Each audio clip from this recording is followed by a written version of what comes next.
En medio de la nieve y la oscuridad, una mujer camina al borde de la muerte, con 3 bebés recién nacidos apretados contra su pecho, su hogar convertido en cenizas, su pasado roto en pedazos. Ella no imagina que está a punto de encontrarse con el hombre que todos llaman Sol Rojo, un temido cacique apache, cuyo destino se unirá al suyo en formas que ninguno de los dos podía imaginar.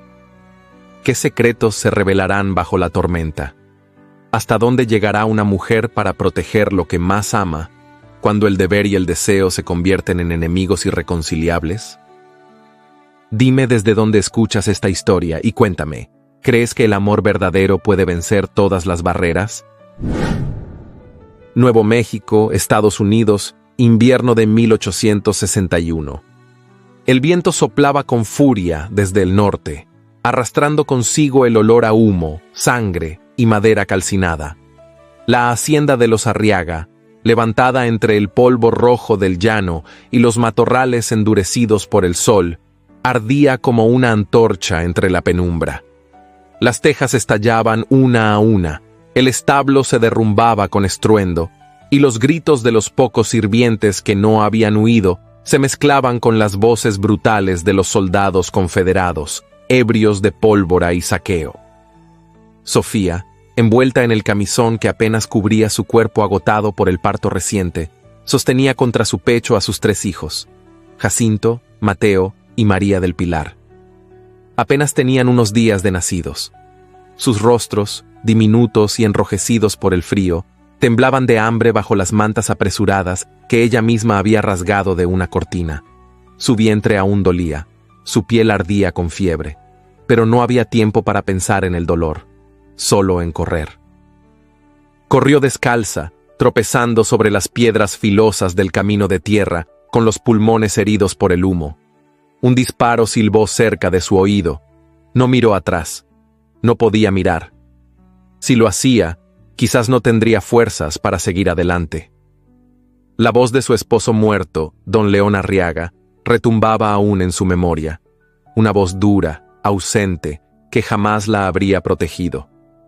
Ahora estaba sola, con la vida de 3 criaturas colgando de sus brazos como alas rotas. El desierto no tuvo compasión. El sol del día abrasaba sin clemencia, y por las noches, el frío le mordía los huesos. Caminó durante 3 jornadas, bebiendo agua de charcos, alimentando a sus hijos con lo poco que su cuerpo podía ofrecerles. La piel de sus pies se agrietó, sus labios se abrieron en llagas. Un criado al que creyó fiel le arrebató la única bolsa de pan que llevaba consigo, y huyó con una sonrisa cobarde mientras ella suplicaba por sus hijos. «Dios te maldiga», murmuró Sofía, pero su voz no tenía fuerza ni para maldecir. Al 4.º día, las nubes comenzaron a cerrarse sobre el horizonte. Un velo blanco descendió lentamente sobre las colinas. La nieve, como una promesa de muerte, empezó a caer. Primero en copos suaves, luego en ráfagas cada vez más densas. Sofía se internó entre los arbustos resecos, cubriendo a los bebés con su cuerpo. El aire se volvía más espeso con cada bocanada. Su respiración era un gemido entrecortado. El mundo parecía desaparecer bajo el manto blanco. Se arrodilló junto a un árbol muerto, abrazando a sus hijos como si pudiera fundirse con ellos. «No me lleves a mí sin ellos», susurró a lo alto, pero ya no había cielo, ni estrellas. Solo el silencio gélido de un desierto transformado en tumba. Sus párpados cayeron. El temblor de su cuerpo cesó.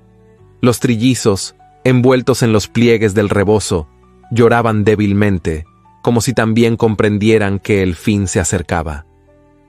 Fue entonces cuando se oyó el crujido de pasos entre la nieve. Desde una elevación cercana, Akinai observó el bulto inmóvil en medio del claro.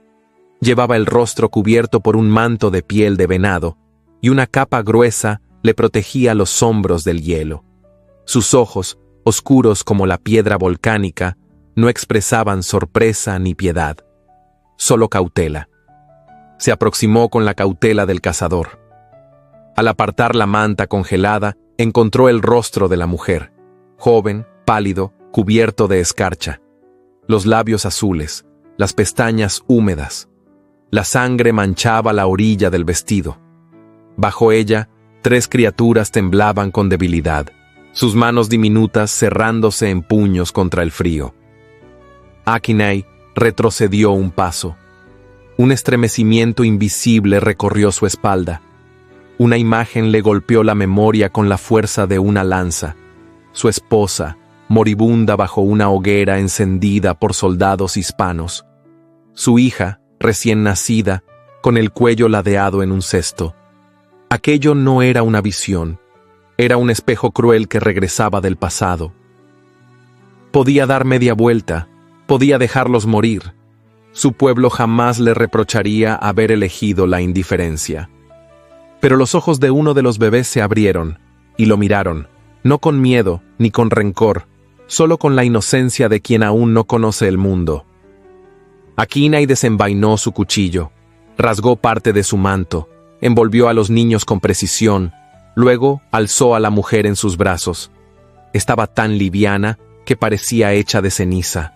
Su cuerpo ardía, murmuraba frases sin sentido. Su cabello, pegado a la frente, olía a humo y leche seca. Caminaron durante horas por el bosque nevado. Detrás de él, sus hombres aguardaban con expresiones severas. Uno de ellos alzó la voz. ¿Por qué cargas a una muerta?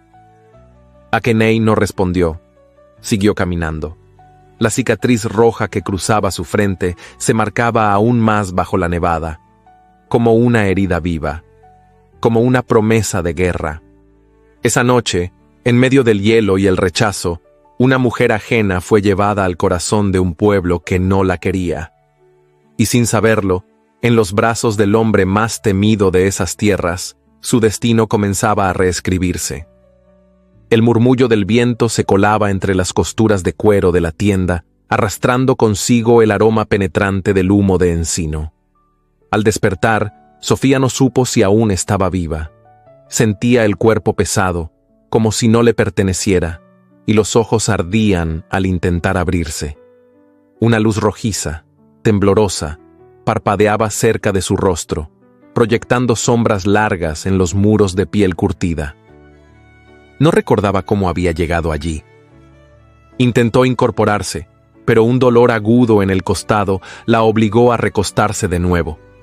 Solo entonces escuchó los sonidos, un leve crujido de madera, pasos suaves sobre la tierra endurecida, el estertor leve de una criatura respirando junto a ella. Bajó la vista con esfuerzo y vio, envuelto en un trozo de manta apache, el rostro dormido de uno de sus hijos. La piel morena del niño contrastaba con el paño terroso. Estaba vivo. Aquel simple hecho le pareció un milagro. Sus labios secos pronunciaron un nombre apenas audible. Jacinto. Pero el niño no reaccionó.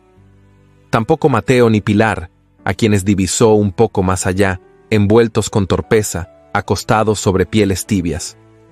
A su lado, una vasija humeante desprendía un olor extraño, mezcla de hierbas amargas y algo que no supo nombrar. Trató de alzar la mano, pero su brazo temblaba. Se sentía flotar en un mar espeso, tibio, como si su sangre se moviera con lentitud dentro de ella. En ese instante la entrada de la tienda se abrió. Una figura imponente se recortó contra la luz exterior. Era un hombre alto, de hombros amplios, envuelto en una capa de piel. Tenía el cabello largo, sujeto con una cinta de cuero, y el rostro severo. Sus ojos oscuros se posaron primero en los niños, luego en ella.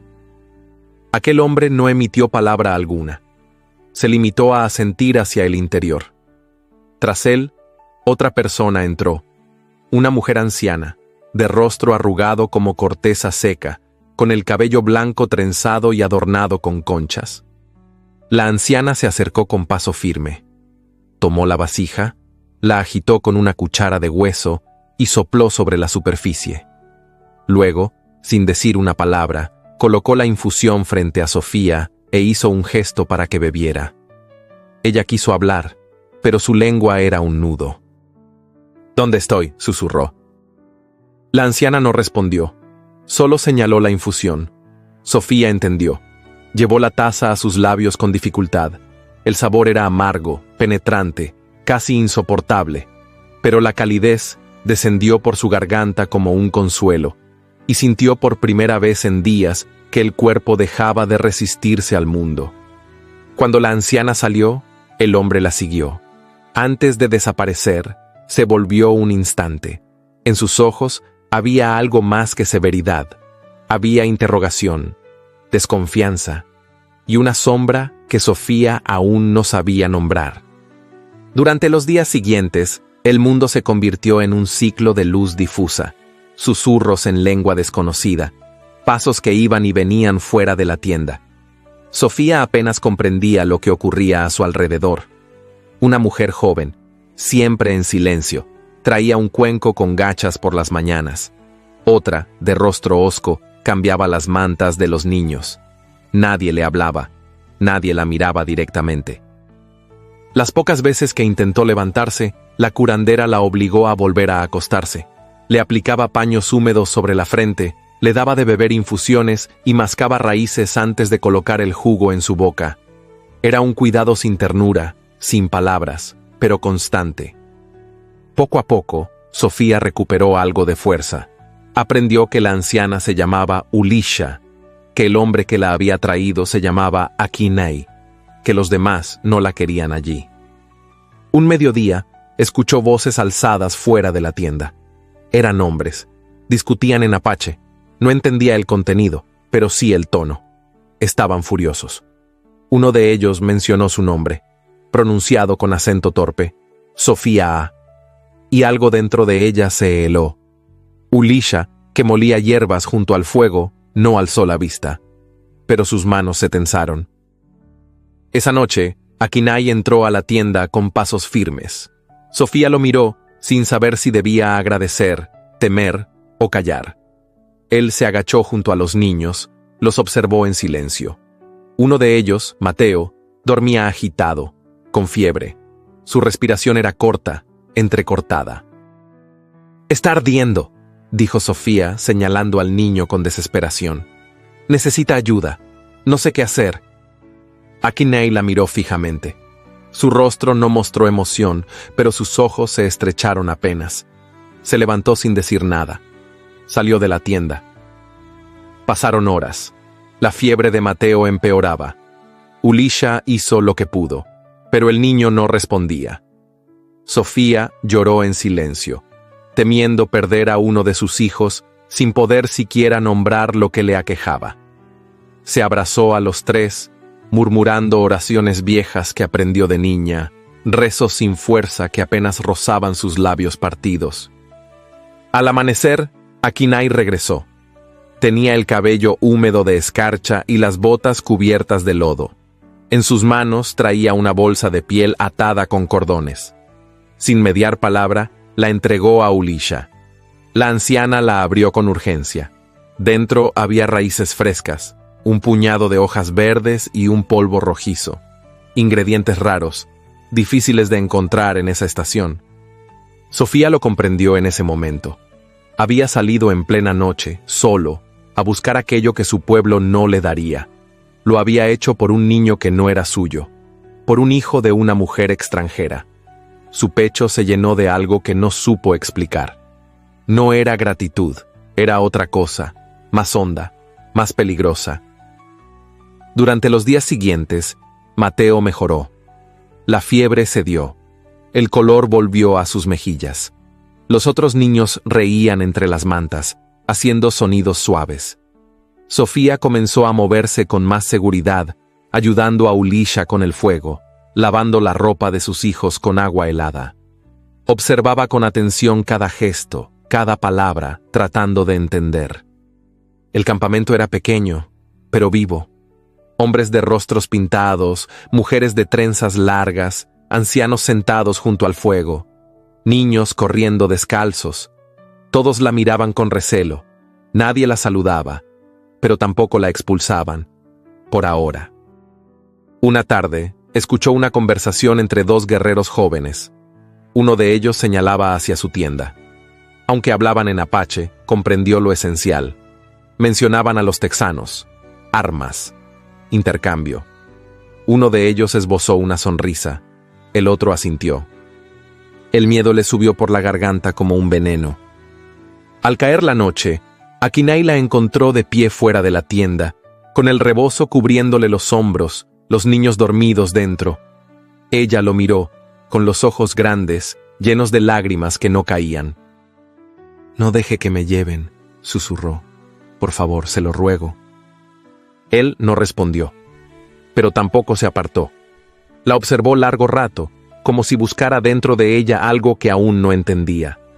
Luego, sin decir nada, se dio media vuelta y desapareció entre las sombras. Esa noche, el viento volvió a soplar con fuerza sobre las tiendas, pero dentro, junto al calor del fuego, Sofía supo que aún no era tiempo de morir.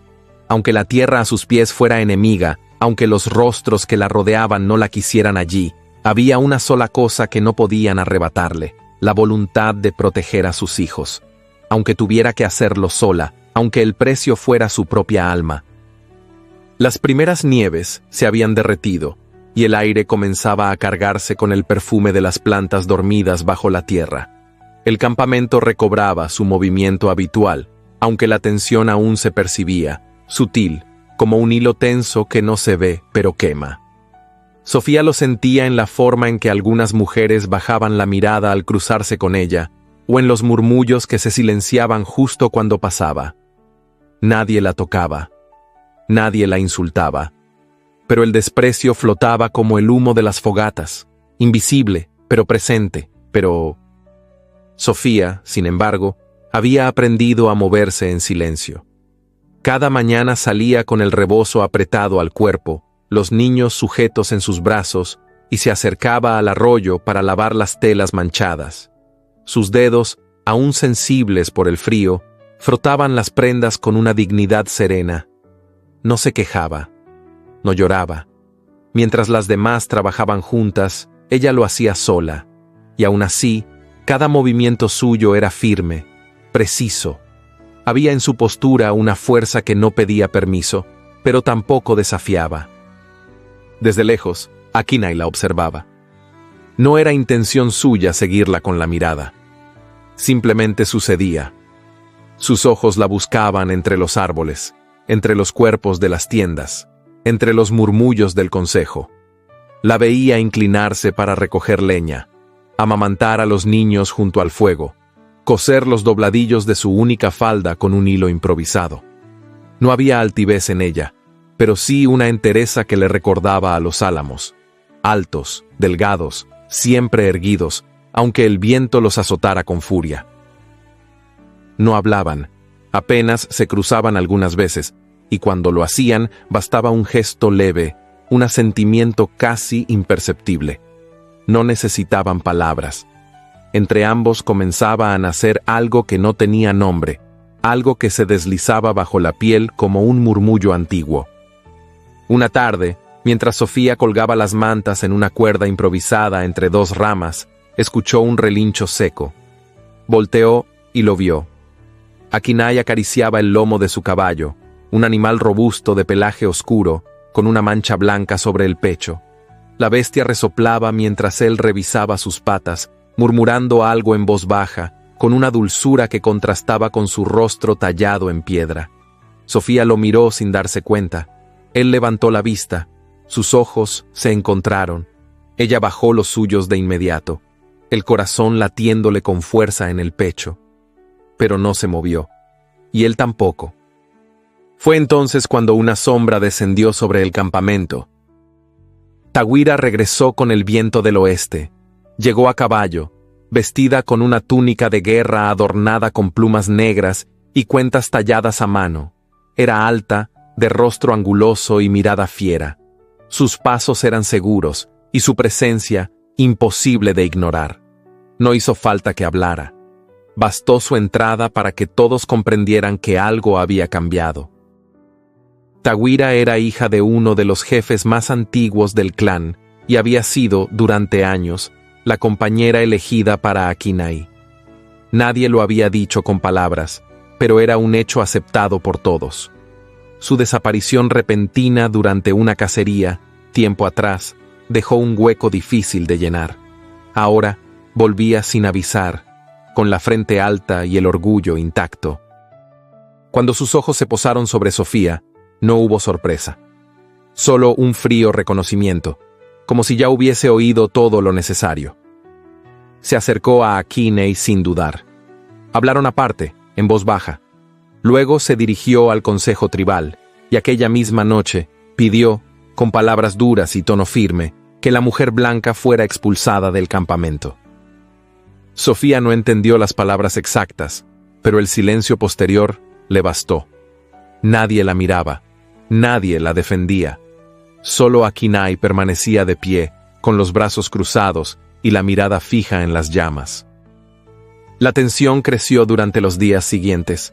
Algunos hombres se mostraban de acuerdo con Tawira, aunque no lo decían abiertamente.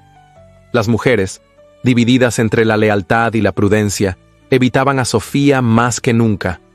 Los niños dejaban de acercarse. Incluso Ulisha, la curandera, redujo sus palabras a gestos. Pero Sofía no se quebró.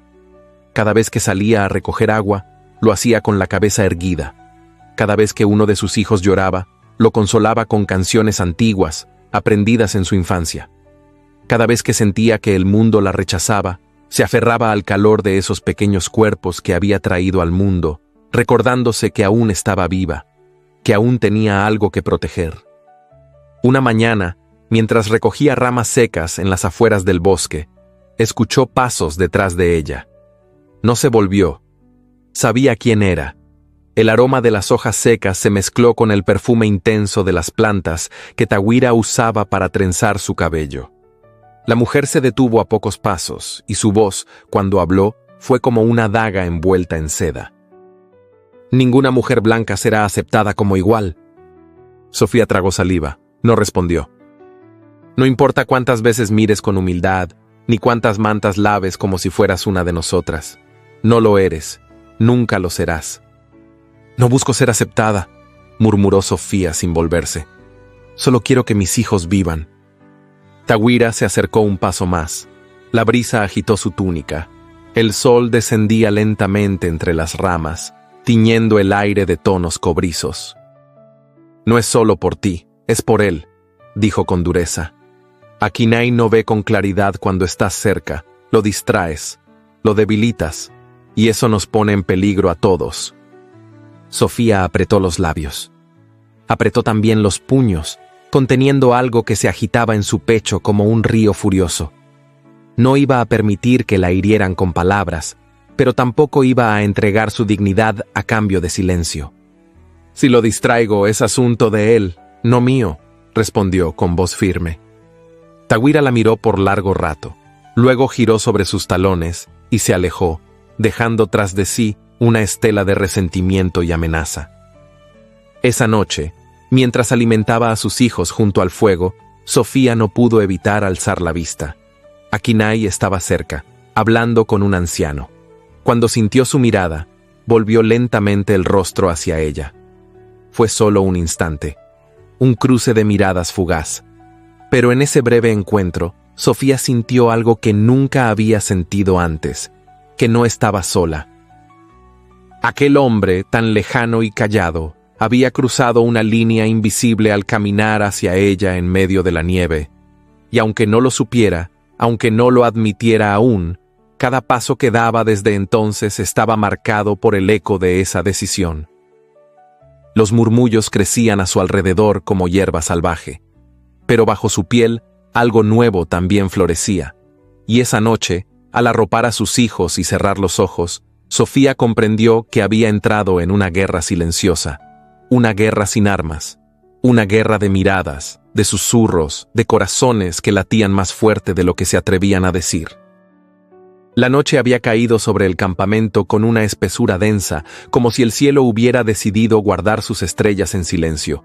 Las fogatas ardían entre las tiendas, proyectando sombras titubeantes sobre los cuerpos que se movían en círculo, unos en torno al fuego, otros en torno al destino de una mujer que no comprendía las palabras que pendían sobre su cabeza.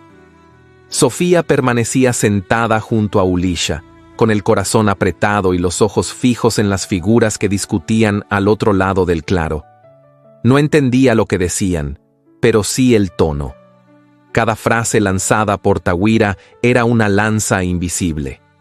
Cada réplica de Akinai, un escudo que no pedía gloria, pero resistía con firmeza.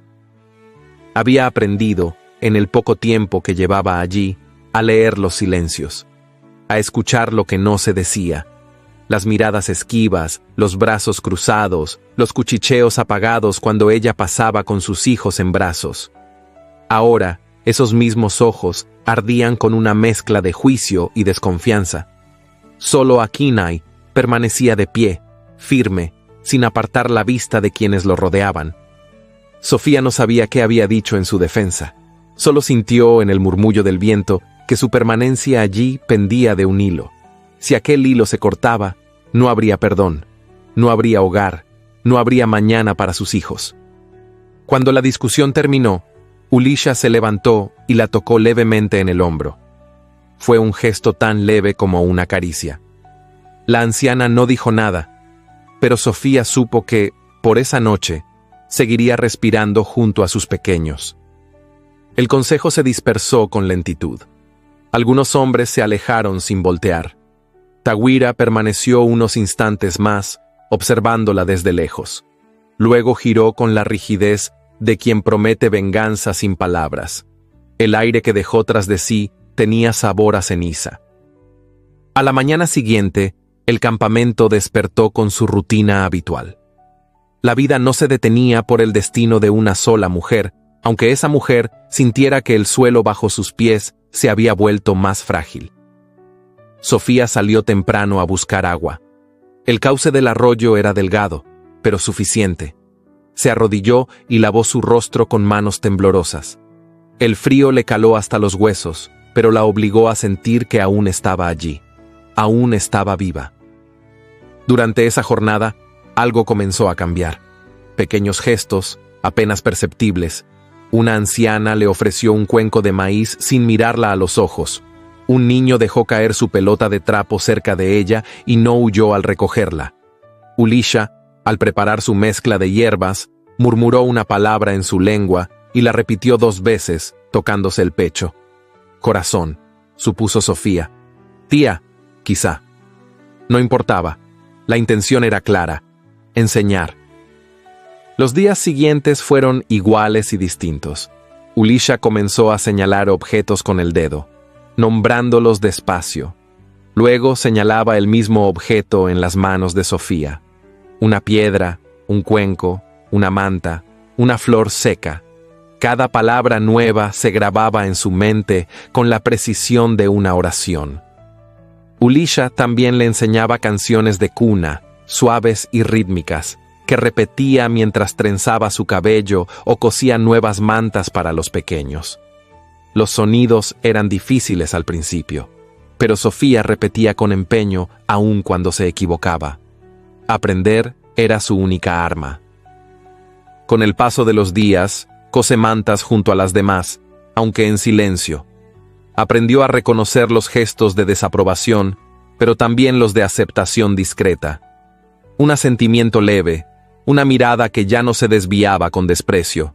Sus hijos eran su refugio. Verlos dormir, verlos sonreír entre los pliegues de lana tejida, le daba fuerza. El llanto de Pilar, el suspiro de Jacinto, el bostezo de Mateo eran los ritmos de su alma.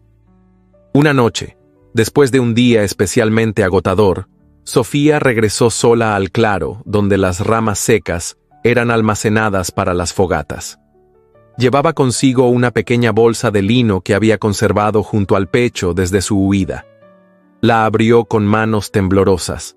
Dentro estaba la medalla de su madre. Una Virgen del Carmen de plata, gastada por el tiempo, con las letras borrosas y la superficie rayada por las piedras del camino. La contempló largamente bajo la luz débil de la luna. Pensó en su madre, en su niñez, en el altar de la hacienda donde cada domingo se arrodillaba con obediencia, en la mujer que había sido antes del fuego, antes del frío, antes de cruzar el umbral de un mundo que la rechazaba y la transformaba al mismo tiempo. Cavó un pequeño hueco entre las piedras bajo el árbol más próximo. Colocó allí la medalla con delicadeza. No lloró, solo susurró: «Nada de lo que era me pertenece ya». Cubrió la medalla con tierra y ramas. Al levantarse, vio que no estaba sola.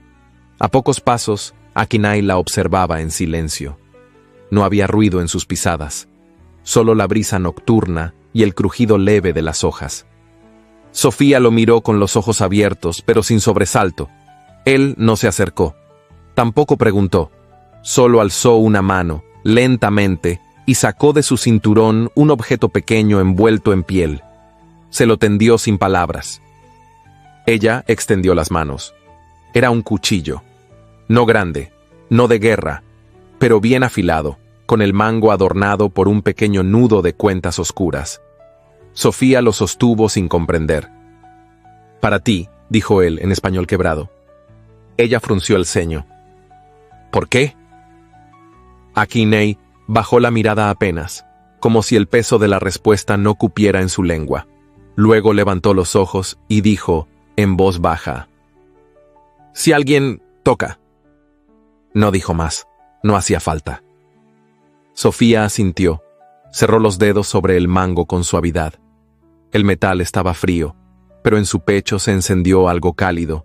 No era gratitud, era algo más profundo, algo que se quedaba, incluso cuando el gesto había terminado. Esa noche, al recostarse junto a sus hijos, Sofía mantuvo el cuchillo bajo la manta. No por miedo, sino porque algo en ella necesitaba recordar que ya no era solo una sobreviviente. Había dado un paso más, había trazado una línea. Un lazo invisible comenzaba a tejerse entre su mundo y el de aquel hombre silencioso que no prometía nada, pero ofrecía actos más valientes que cualquier juramento. Afuera, la noche suspiraba sobre el campamento. Las estrellas, escondidas tras un velo de nubes, parecían escuchar lo que nadie decía. Sofía cerró los ojos. Por primera vez desde su llegada, el sueño vino sin miedo, y en sus labios, un nombre que no se atrevía a pronunciar en voz alta, pero que ya habitaba en su pecho como una raíz suave y tenaz. El calor regresaba lentamente a la tierra, como si el invierno se diera su último aliento en un suspiro indeciso. Las ramas comenzaban a cubrirse de brotes tímidos, y los arroyos, antes dormidos bajo la escarcha, murmuraban de nuevo entre las piedras. El campamento olía a humo dulce, a raíces cocidas, a cuero secándose al sol. La vida se reacomodaba en su rutina. Aquel día no traía consigo señales de peligro, pero Sofía sintió un escalofrío cuando el murmullo de los centinelas rompió la calma. La palabra forastero se repitió de tienda en tienda. Hombres con arcos a la espalda y lanzas al puño se acercaban con pasos sigilosos al claro central, donde un jinete solitario aguardaba bajo la mirada desconfiada de los guerreros. Venía montado en un caballo pálido, cubierto de polvo. Llevaba un sombrero de ala ancha, una levita raída y un pañuelo blanco atado al cuello. Tenía la barba crecida y las botas desgastadas por kilómetros de desierto. Pero no era un hombre vencido. Su sonrisa, tensa, controlada, delataba la astucia del que sabe medir las palabras antes de pronunciarlas. «Mi nombre es León Galindo», anunció en español. «Soy desertor del ejército de Juárez. Vengo en son de paz. No porto armas, solo busco refugio unos días. Y comida, si la hay». Akinai, de pie entre los suyos, no respondió de inmediato. Lo miraba con la misma dureza con la que se observa a un animal herido que aún puede morder. El forastero desmontó lentamente, sin apartar la mirada del cacique. Levantó ambas manos en señal de calma. Su pañuelo blanco ondeó apenas con la brisa. Sofía, desde la sombra de su tienda, lo vio. Y el tiempo se detuvo. Ese hombre no se llamaba León Galindo, se llamaba Eduardo Villafaña. El corazón le golpeó el pecho con fuerza, el rostro cubierto de polvo, los gestos mesurados, el cabello enmarañado.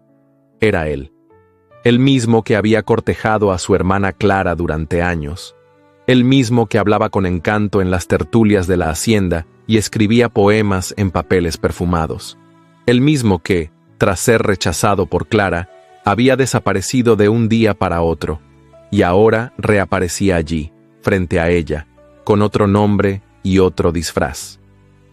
Sofía retrocedió lentamente, con el rostro pálido y el estómago encogido. No debía delatarse, no debía mostrar que lo conocía, no frente a todos. Akenai permitió que se quedara, por una sola noche, bajo vigilancia. El forastero fue guiado por Chino, el guerrero veterano, hasta una tienda vacía junto al borde del campamento. No se le permitió tocar armas ni salir sin escolta. Eduardo, o León, aceptó con una sonrisa afable, como si aquel trato fuera una cortesía más que una medida de precaución. Esa noche, Sofía no durmió. Se sentó junto al fuego, con los niños acurrucados entre mantas, escuchando cada sonido exterior. Ulisha, al notar su inquietud, le preguntó con la mirada. Sofía solo negó suavemente.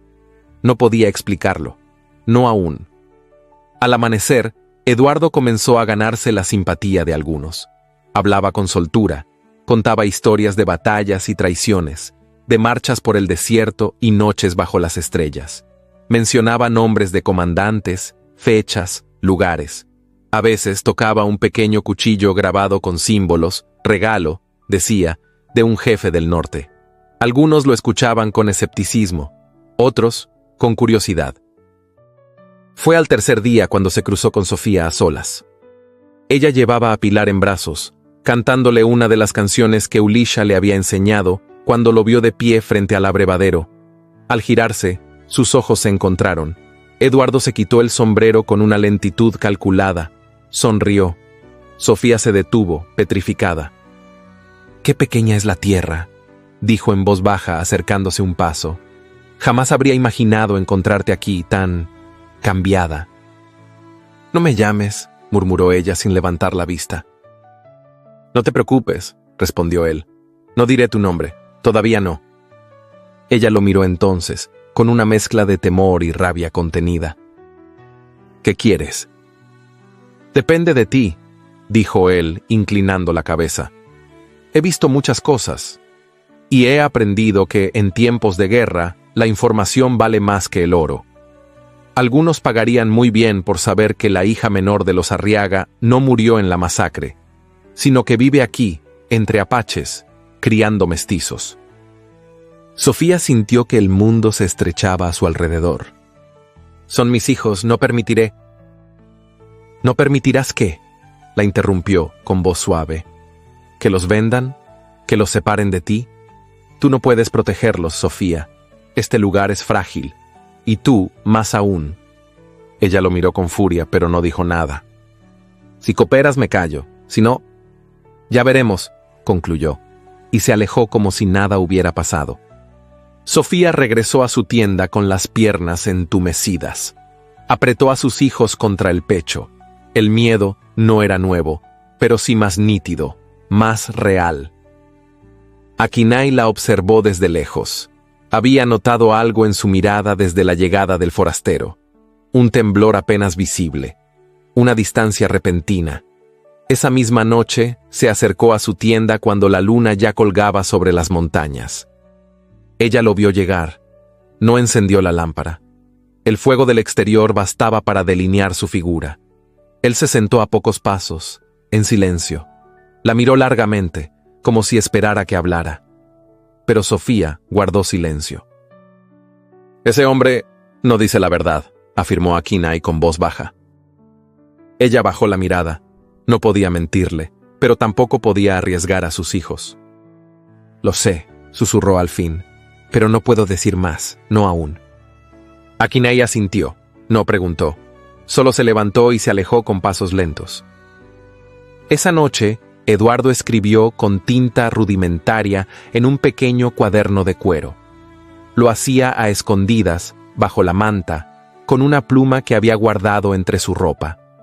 Anotaba nombres, descripciones, movimientos del campamento. También escribió: «La mujer blanca no es una cualquiera. Se llama Sofía Arriaga, criolla, hermana de Clara, Se dice viuda. Vive bajo protección del cacique. Tiene 3 hijos mestizos. Puede ser usada como moneda de cambio. Cerró el cuaderno y lo guardó en su bota. Afuera, el viento golpeaba las tiendas con un silbido agudo. Dentro, el peligro crecía, invisible, alimentado por las sombras del pasado. Y Sofía, sentada junto al fuego, sabía que el destino que había construido con tanto dolor podía desmoronarse en cualquier momento, con solo una palabra maldicha, con solo un secreto revelado, pero también sabía que no pensaba rendirse. No otra vez. No mientras tuviera aliento en el pecho. No mientras sus hijos respiraran. El viento caliente descendía desde las colinas con un rumor seco, como si arrastrara secretos entre los matorrales. El aire ya no olía a leña ni a humedad, sino a polvo y advertencia. En el campamento, los rostros comenzaban a endurecerse de nuevo, como si un temblor invisible estremeciera los cimientos de esa frágil tregua que Sofía había comenzado a construir con manos temblorosas, pero decididas. Eduardo se movía entre las tiendas con la destreza de un hombre acostumbrado a adaptarse. Sabía cuándo sonreír, cuándo ofrecer ayuda para levantar una carga pesada, cuándo guardar silencio con expresión de respeto. Hablaba poco, pero lo justo. Se presentaba como agradecido, como hombre sin patria ni armas, pero cada gesto suyo tenía la precisión de una flecha disfrazada de pluma. Algunos jóvenes apaches comenzaron a escucharlo. Reía con ellos junto al fuego, compartía relatos de batallas lejanas, de soldados que dormían con los ojos abiertos y generales que traicionaban por oro. Relataba cómo había desertado por principios, no por cobardía. Decía que los gobiernos cambiaban como las estaciones, pero que el valor de un hombre se medía en su palabra. Algunos lo creían, otros fingían hacerlo. Tawira lo observaba con detenimiento. No confiaba plenamente en él, pero sí en su utilidad. El desprecio hacia Sofía había crecido desde su regreso y ahora encontraba en Eduardo un instrumento conveniente. No hacía preguntas. Bastaba con permitir que hablara. Los rumores comenzaron a circular de forma sutil. Primero en los labios de una joven que aseguraba haber visto a Sofía hablar sola entre las piedras. Luego en la mirada esquiva de una madre que notó cómo uno de los trillizos enfermó justo después de cruzarse con su sombra. Más tarde, un anciano susurró que no era natural que una mujer blanca sobreviviera tanto tiempo en tierra ajena sin entregar algo a cambio. «Es bruja», dijo uno. «Ella y sus hijos traen mal aire». Akinai escuchaba sin intervenir, pero sus ojos lo decían todo. Su pueblo comenzaba a dividirse, y esa fisura crecía como un eco entre las tiendas. Sofía lo sentía. Cada paso en el campamento se volvía más pesado, las miradas más frías, las palabras más escasas. Algunas mujeres evitaban que sus hijos se acercaran a los suyos.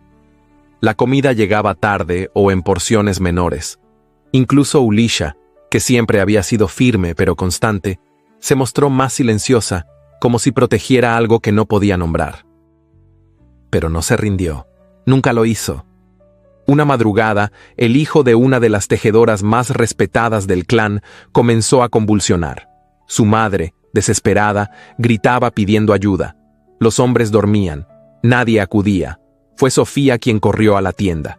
Entró sin ser llamada. El niño temblaba, su cuerpo cubierto de un sudor frío, los ojos en blanco. «No puede respirar», murmuró la madre llorando. «Va a morir». Sofía se arrodilló junto a él. Recordó una infusión que Ulisha le había enseñado semanas atrás, hecha con raíces amargas y vapor. Salió corriendo sin esperar permiso. Regresó con una vasija de barro donde hervía la mezcla. Mojó paños, los colocó sobre el pecho del niño, lo envolvió en mantas, y mientras soplaba el vapor hacia su rostro, le susurraba una canción de cuna en un idioma que apenas dominaba, pero que repetía con el alma. Horas después, el niño respiraba con lentitud. Sus párpados temblaban, pero ya no se agitaba. Dormía, vivo. La noticia se esparció como fuego sobre hojas secas. Nadie entendía cómo, pero Sofía había salvado al hijo de una de las suyas.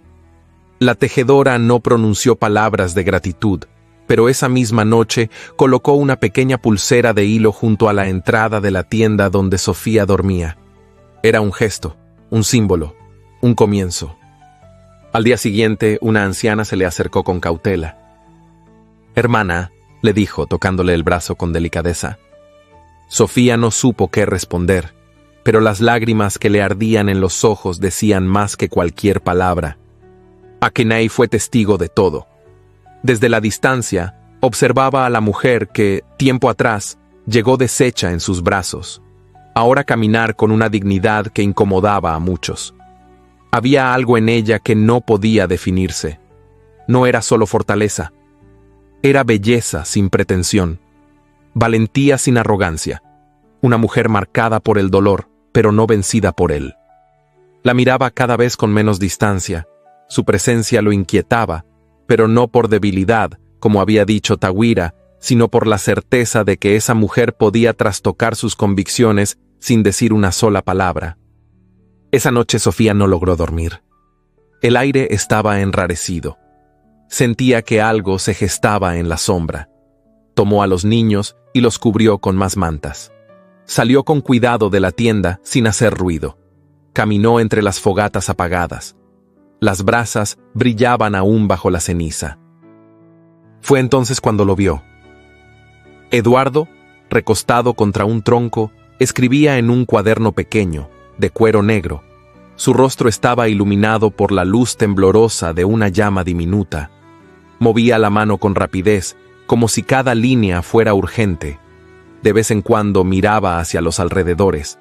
Luego volvía a anotar. Sofía se quedó inmóvil, el corazón golpeándole en el pecho. Él no la vio. Volvió a su tienda sin ser descubierta. Se sentó junto al fuego.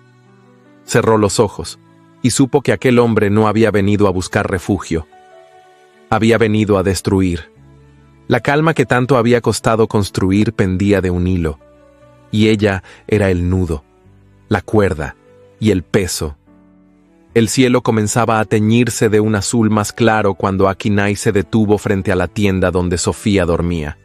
No dijo una palabra. Solo permaneció allí, erguido, con los brazos cruzados y los ojos clavados en la entrada de piel curtida. El campamento aún dormía.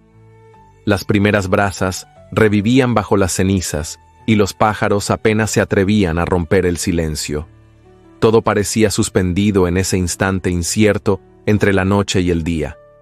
Sofía salió con uno de los niños en brazos. Sus ojos estaban aún cargados de sueño, pero al verlo allí, tan firme y silencioso, comprendió que algo se había decidido. «Ven», dijo él, en su español rudo pero claro. No preguntó a dónde. Tampoco pidió explicaciones, solo asintió. Recogió algunas mantas, los pañales de los pequeños y una bolsa con pan seco. Ulisha le entregó sin una palabra una infusión envuelta en tela gruesa. Chino los miró partir desde la sombra, sin intervenir. Nadie más se movió. Montaron a caballo antes de que el sol tocara las colinas. Akinai la ayudó a subir, acomodó a los niños entre mantas bien sujetas y tomó el rumbo del norte. Cabalgaron en silencio durante varias horas.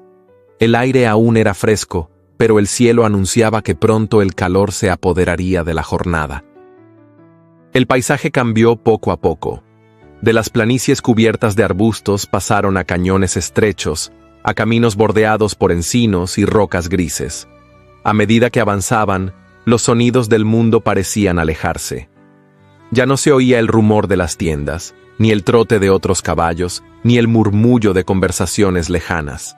Solo quedaba el sonido de los cascos golpeando la tierra, el viento deslizándose entre las ramas y el llanto suave de Pilar, que se adormecía entre los brazos de su madre. Llegaron al valle cuando el sol ya estaba alto. Era un lugar escondido entre colinas, al abrigo de árboles añosos y una quebrada donde corría un hilo de agua cristalina. Las flores silvestres salpicaban los bordes del sendero, y las mariposas revoloteaban en un baile callado sobre las piedras calientes. El lugar parecía intacto, antiguo, ajeno al tiempo. Sofía desmontó con lentitud. Akinai la ayudó a acomodar a los niños bajo la sombra de un árbol. Luego se alejó unos pasos, recogió leña y encendió un fuego. Todo lo hacía con una eficiencia tranquila, sin apuro, como si cada gesto tuviera un ritmo interior que no dependía del mundo. Sofía se sentó en el suelo, con la espalda apoyada en el tronco. Los niños dormían. Ella los miró largo rato, luego alzó la vista hacia él.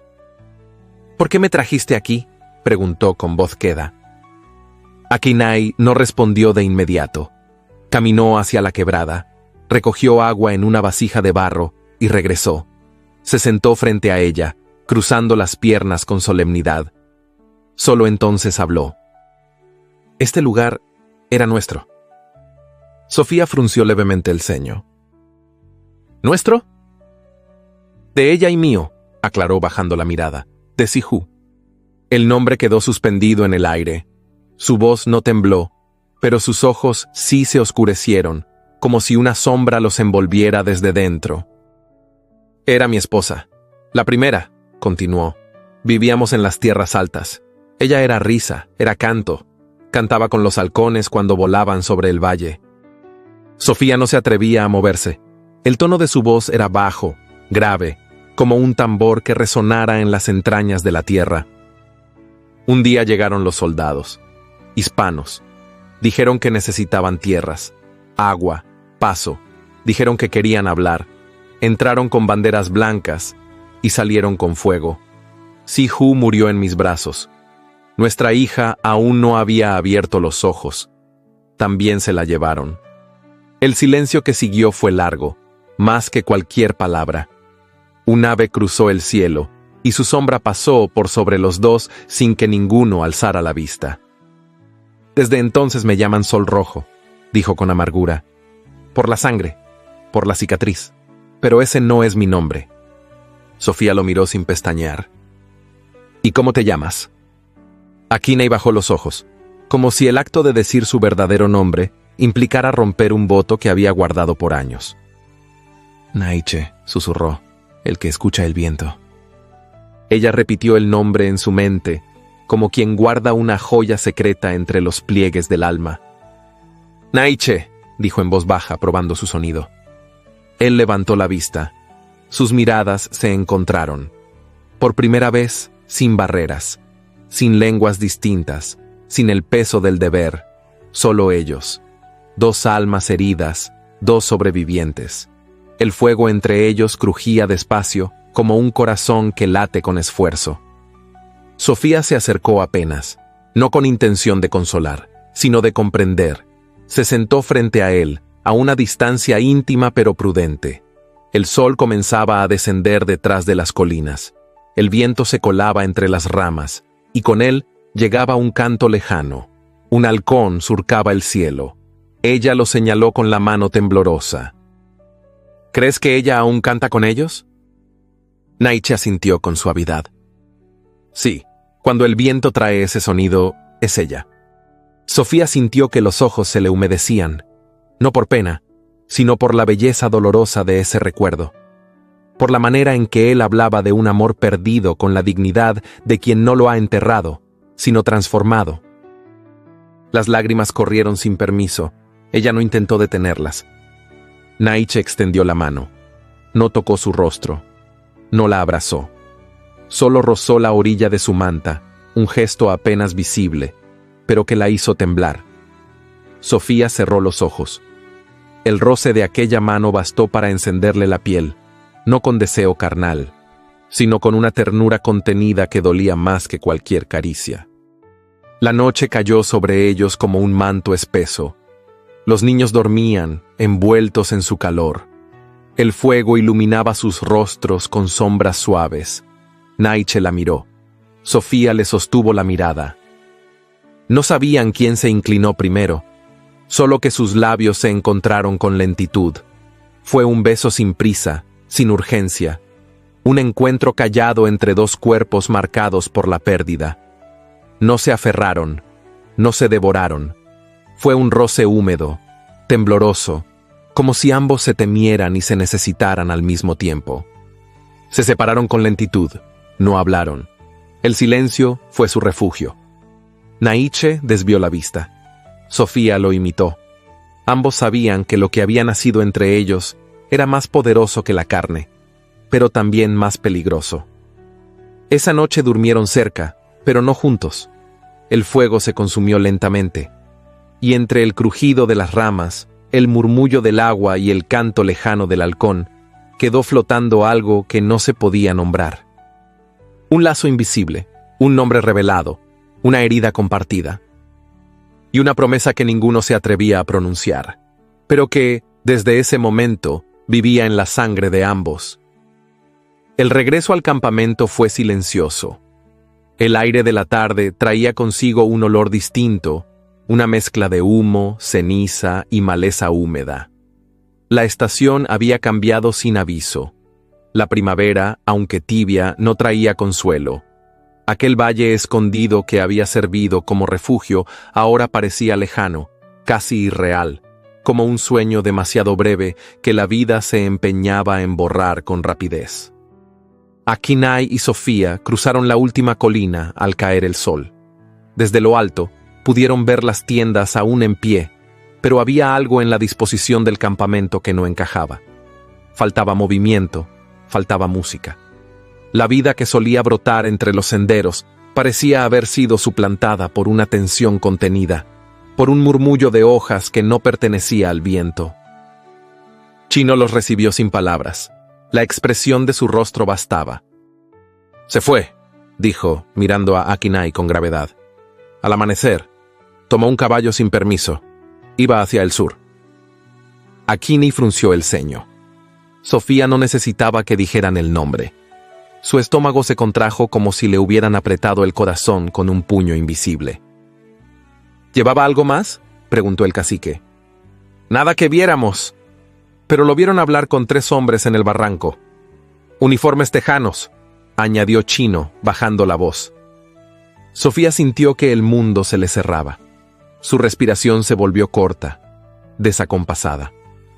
Akinai clavó los ojos en el horizonte, luego los bajó hacia ella. No hizo preguntas. Tampoco ofreció explicaciones. Horas después, el consejo se reunió en torno al fuego mayor. Hombres de todas las edades hablaron, discutieron, levantaron la voz. Algunos pedían huir hacia el norte, otros prepararse para la guerra. Los ancianos guardaban silencio, como si el tiempo les hubiese enseñado que no hay palabra más sabia que la que se calla. Sofía permaneció a un costado, sentada sobre una piedra, con Pilar dormida en el regazo y los gemelos acostados sobre una manta cerca de sus pies. No lloraba, no temblaba, solo escuchaba. Pero dentro de ella, una idea germinaba con fuerza, una certeza tan clara como el filo de un cuchillo. Más tarde, cuando el cielo se tiñó de azul oscuro y las estrellas comenzaron a aparecer tímidamente, Sofía se acercó a Ulisha. Se arrodilló frente a ella y tomó sus manos con respeto. La anciana la miró con sus ojos profundos y comprendió sin necesidad de palabras. «Cuídelos», dijo Sofía en apache rudimentario. «Solo un poco de tiempo». Ulisha no respondió, pero asintió. Llamó a una de las mujeres más jóvenes y le indicó que trajera leche tibia y mantas nuevas. Luego, se inclinó sobre los niños y murmuró una bendición ancestral, un canto suave que parecía envolverlos en una red de protección invisible. Sofía besó a cada uno. Su tacto fue leve, casi etéreo. No quería despertarlos, no quería que la vieran partir. Tomó su rebozo, ató el cuchillo que Akinai le había dado al cinturón y salió en silencio. Sus pasos eran firmes, sus piernas más seguras que nunca. El miedo seguía ahí, pero debajo de él había algo más poderoso, la determinación de una madre. No había avanzado mucho cuando oyó los pasos detrás de ella. Se detuvo sin volverse. «No puedes ir sola», dijo la voz de Akinai a su espalda. Sofía se volvió despacio. Sus ojos, iluminados por la luna, no temblaban. Ya lo hice antes. Ahora es diferente. Sí, respondió ella.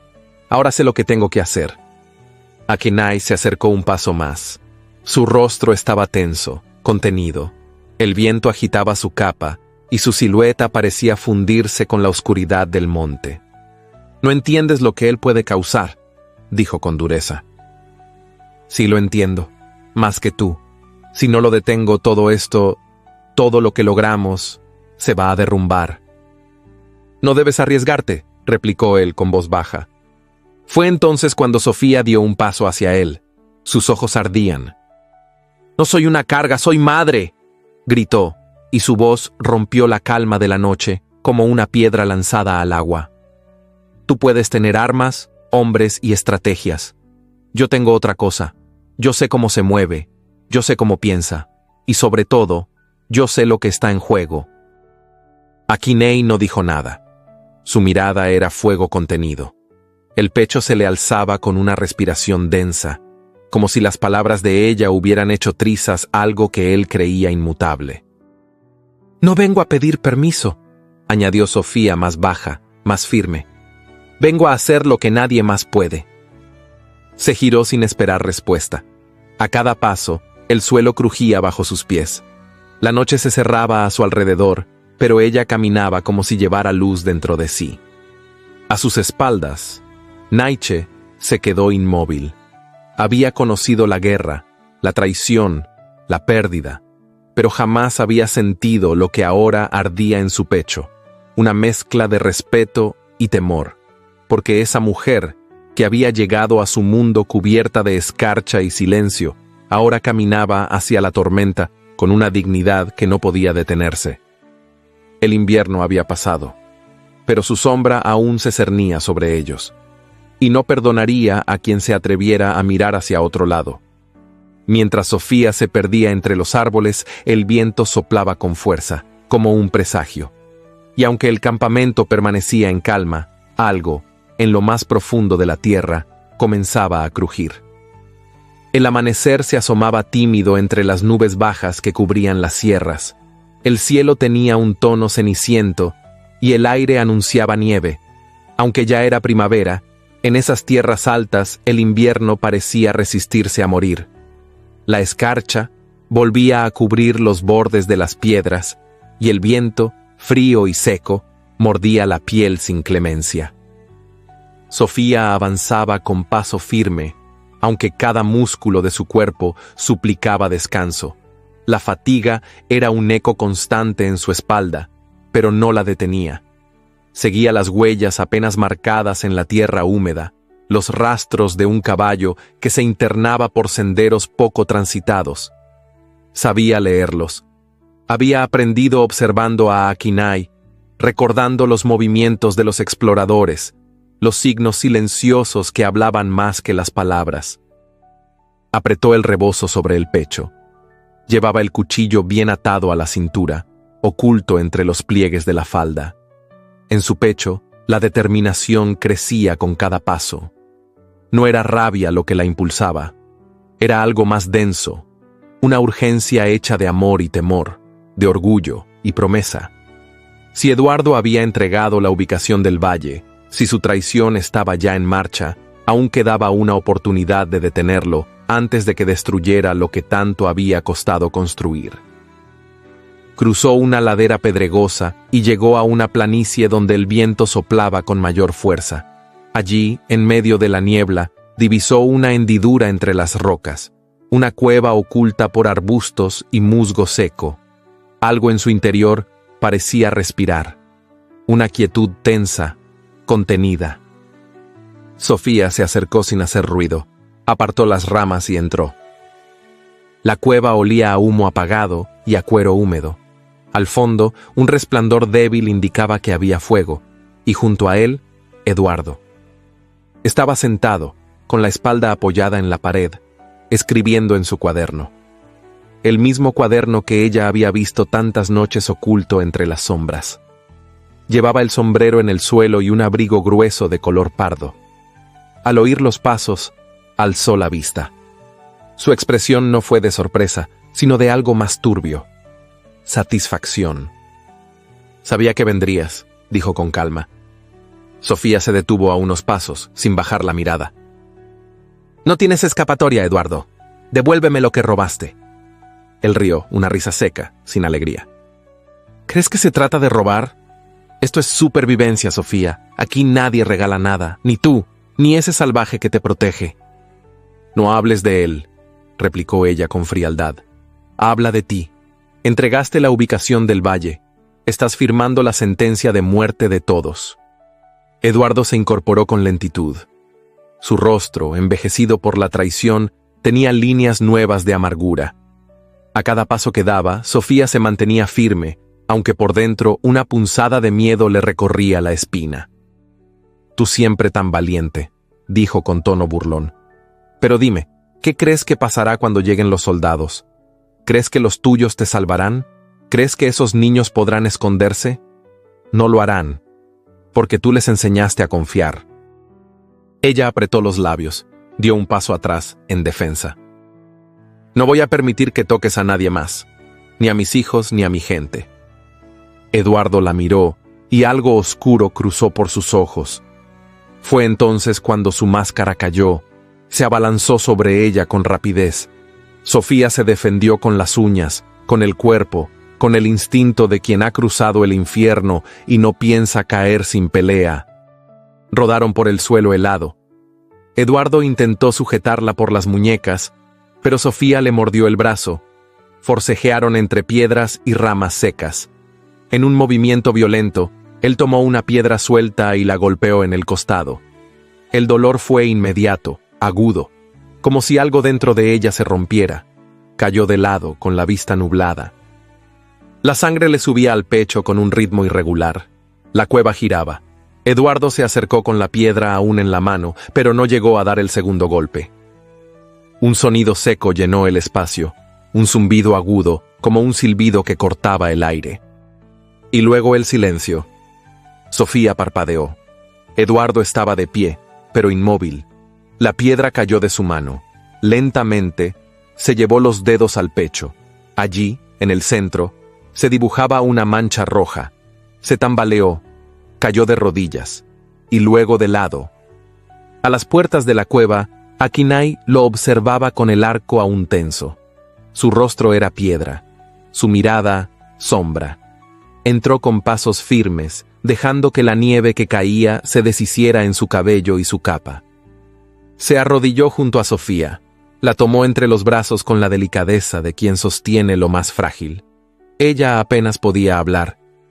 «Te dije», susurró con voz apagada. «Shh», dijo él en su lengua. «No volverás a estar sola». La sostuvo contra su pecho. Su aliento era cálido, su brazo firme. Los copos de nieve comenzaban a entrar por la abertura de la cueva, flotando entre los cuerpos y posándose sobre la sangre que aún se expandía bajo el cadáver de Eduardo. A un lado, el cuaderno de cuero había quedado semiabierto, manchado de sangre. Akinai lo recogió, lo observó con detenimiento. No lo abrió, lo guardó entre sus ropas. Sofía cerró los ojos, dejando que el dolor se disolviera poco a poco. El latido de Naiche bajo su oído era lo único que le recordaba que aún estaba viva, que, a pesar del frío, de la sangre, de la muerte, su corazón seguía buscando algo más que justicia. Buscaba un hogar, y quizá, por primera vez, no lo sentía tan lejos.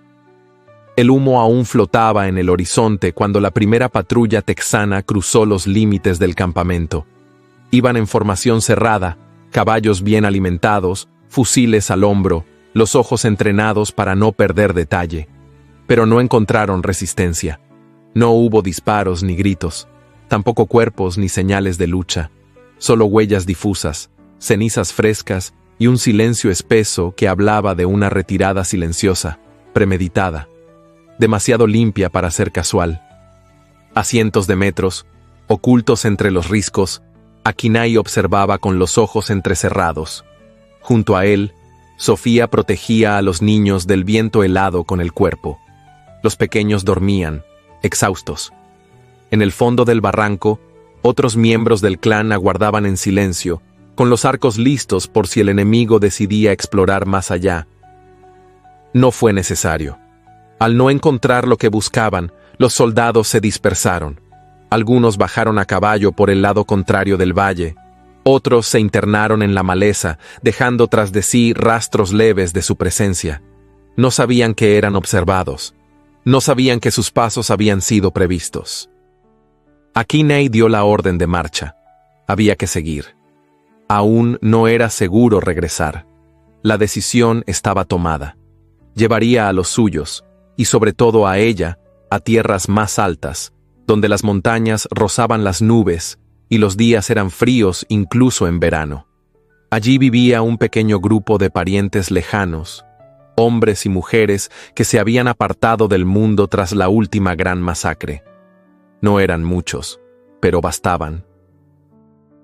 Durante la marcha, el paisaje se volvió más escarpado. El aire ganaba altura y la vegetación cambiaba su color. El sonido de los insectos fue reemplazado por el canto de aves que solo vivían en esas altitudes. El viento era más fino, más punzante. Pero la calma que ofrecía aquel entorno compensaba el esfuerzo. Akinei caminaba al frente, atento a cada sonido, a cada sombra. Sofía iba unos pasos detrás, con uno de los niños en brazos y los otros dormidos en un petate que cargaba sobre la espalda. No se quejaba, no pedía ayuda. Había aprendido a medir su aliento y a guardar la fuerza para cuando más se necesitara.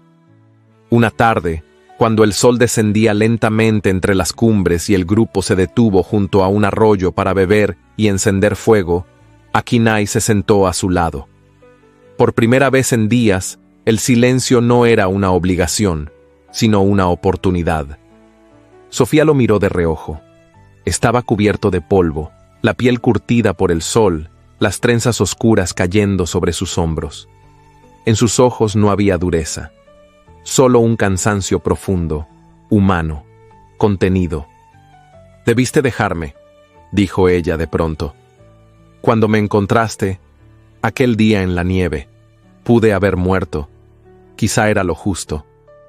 Akinei la miró sin responder de inmediato. Parecía buscar las palabras en un idioma que no había sido hecho para hablar de emociones.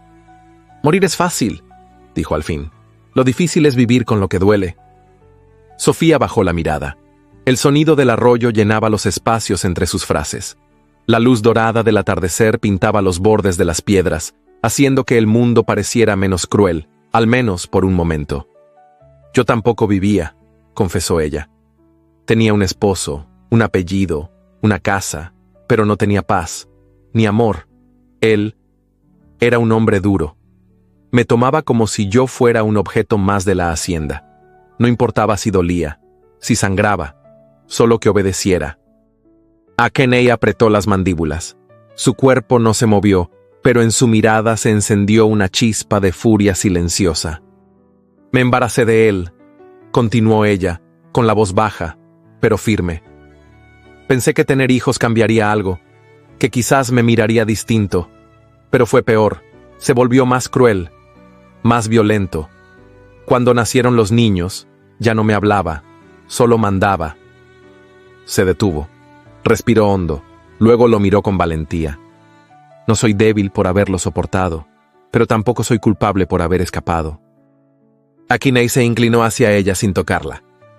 «Eres más fuerte que cualquier guerrero que haya conocido», dijo con voz grave. El corazón de Sofía se estremeció, no por el halago, sino por la verdad que traía consigo. Naiche no era hombre de palabras innecesarias. Cada frase suya era una declaración, un voto. Guardaron silencio por unos minutos. El fuego chispeaba entre ellos. Los niños dormían en un rincón, envueltos en mantas de lana. Una rama crujió entre las brasas. A lo lejos, un búho cantó su primera nota. Entonces Akinei sacó de su morral un pequeño objeto envuelto en cuero. Se lo entregó con cuidado. Sofía lo miró y lo reconoció al instante. Era el cuaderno de Eduardo. Lo sostuvo entre las manos, sin abrirlo.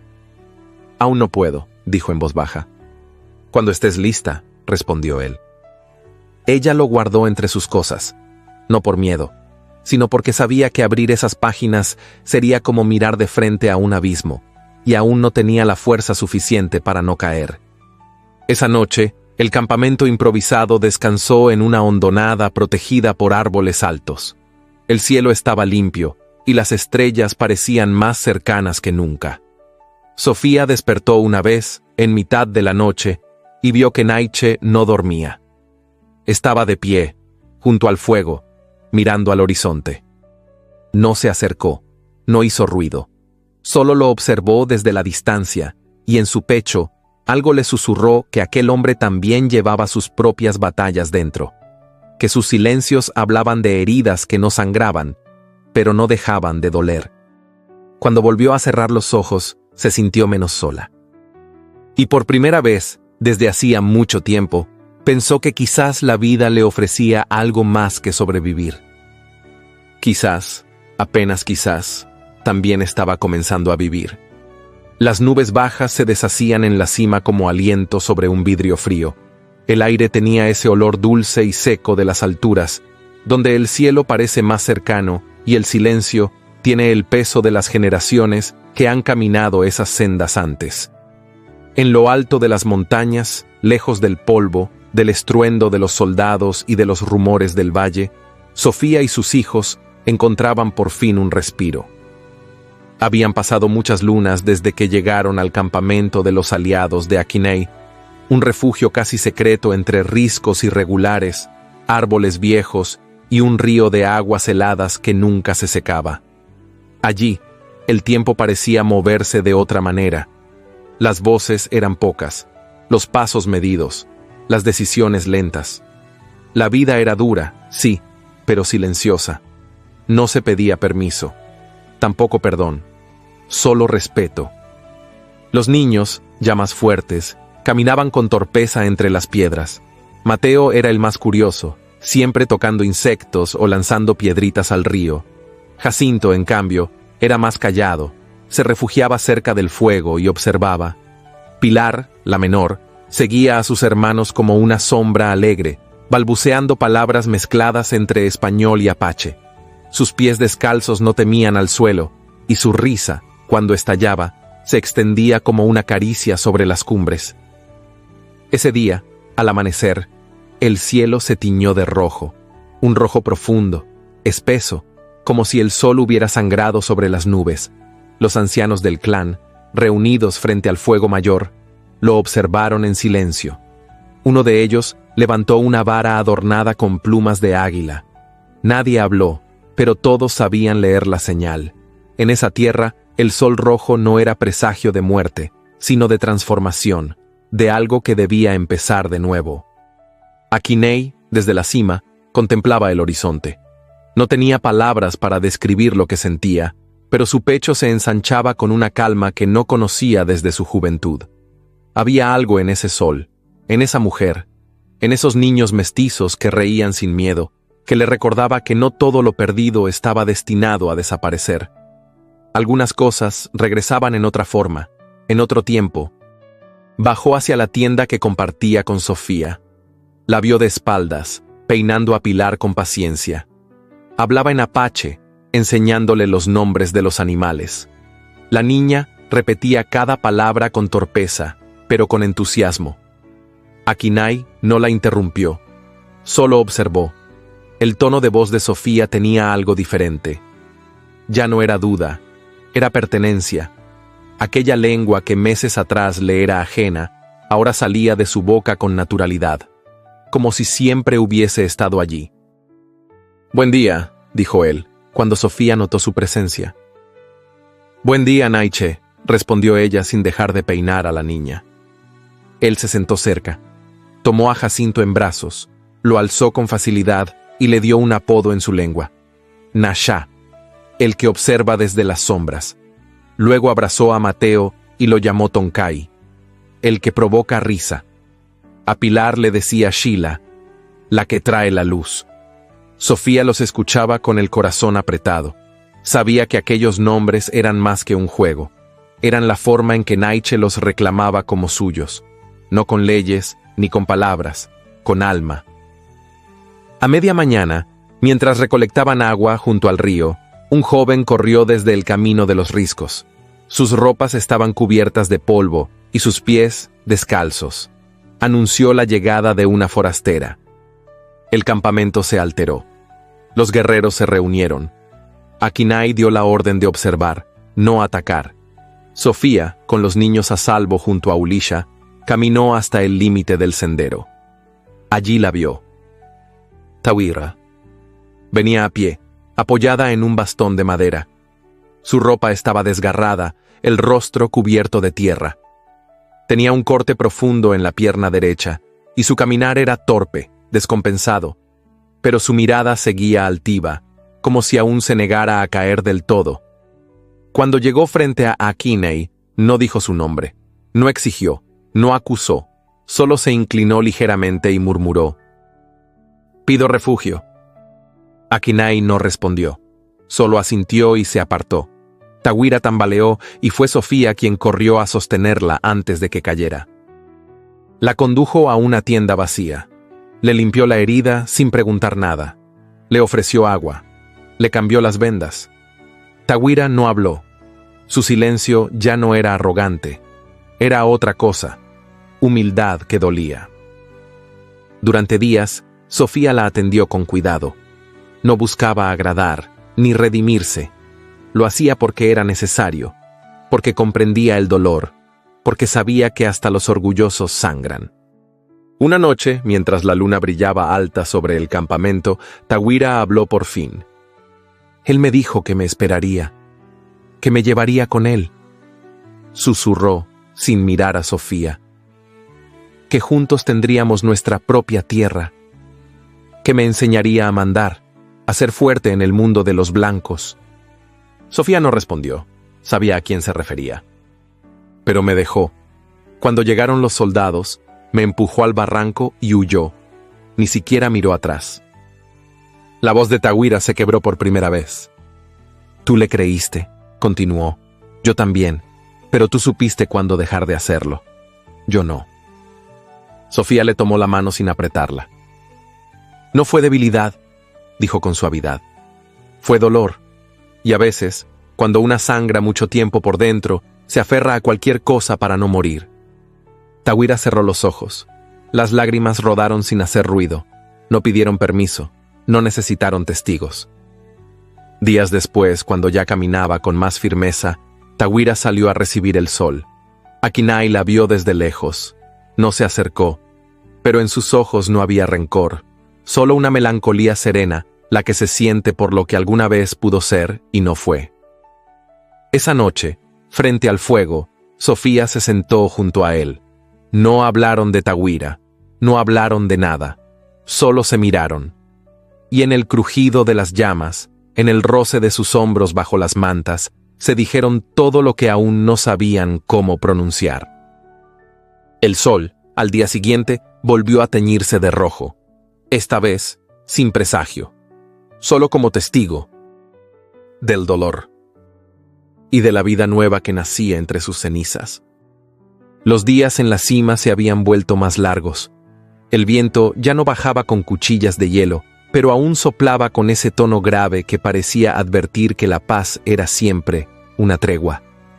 En el campamento, los hombres reparaban flechas, reforzaban las tiendas, y las mujeres curaban raíces que colgaban bajo los aleros como amuletos antiguos. Los niños, más seguros en sus pasos, comenzaban a trepar rocas, a reír en voz alta, a jugar sin temor. Pero el cielo, aunque claro, no estaba libre de señales. Naiche lo supo antes de que el mensajero cruzara el paso de las águilas. Lo sintió en el temblor leve del aire, en la forma en que los animales callaban, en los ojos inquietos de los perros. El muchacho llegó exhausto, con las piernas llenas de polvo, el rostro quemado por el sol. Llevaba una bolsa de cuero atada al pecho. Dentro venían las cartas. Naiche las sostuvo en sus manos con la misma cautela con la que se sostiene una serpiente adormecida. Eran 3. Los sobres, amarillentos, estaban marcados con el sello de un destacamento confederado que operaba al sur del río Gila. Las letras eran de Eduardo, reconocibles, cuidada caligrafía, trazos largos, como si cada mentira hubiera sido escrita con esmero. Las cartas hablaban de una mujer blanca, Sofía Arriaga, que había traicionado a su gente. Decían que había abandonado su hogar por voluntad propia, que colaboraba con los apaches, que enseñaba a sus hijos su idioma y costumbres, que conocía los movimientos de los clanes, que dormía bajo el mismo techo que un cacique enemigo del ejército del sur. «Una traidora», concluía el oficial en la carta que acompañaba los informes. «Si desean evitar una incursión armada, entréguenla en 3 días». Naiche leyó en silencio. Luego salió de su tienda con los papeles en la mano y el corazón hecho nudo. Esa noche, el Consejo de los Jefes fue convocado en la explanada central. Vinieron hombres de otras bandas, de aldeas ocultas entre los cañones, de pueblos disgregados tras las guerras. Unos traían cicatrices en el rostro, otros los ojos llenos de luto.